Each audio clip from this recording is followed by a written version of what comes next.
there's two qualities that all high-level salespeople have.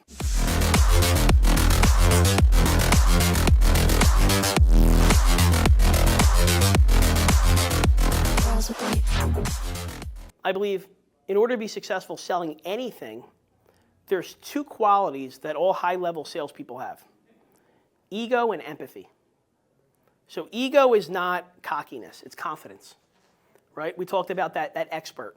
You have to have a little of that because sales is a transference of energy. And if they don't believe you're certain, they can never be certain. Certainty is the most important energy you could transfer. So you have to have a little bit of that. You got to have swagger about you. They got to know they're dealing with somebody that knows his shit. But you got to pair it with empathy. And sympathy is I'm sorry for what you're going through. Empathy is I understand what you're going through. I've also gone through that. And it's important that they know that we buy cars too. We're just like them. It's not like we're always on this side of the desk, right? Some of us buy more cars than they buy. So we're just the same. You know, there was a study they did in nursing school. It was nurses who were eventually going to work with the elderly. And they had a weekend homework assignment for them. They sent them home, and throughout the entire weekend, they had to do one thing.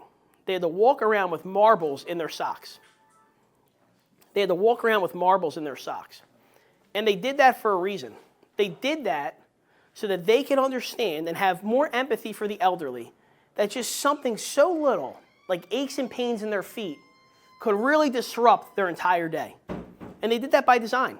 And it allowed them to have a little bit more empathy so when they're working with those people and they're saying, oh, my feet are bothering me, and they're not just like, the hell with your feet. They knew what it felt like. So ego and empathy is super important.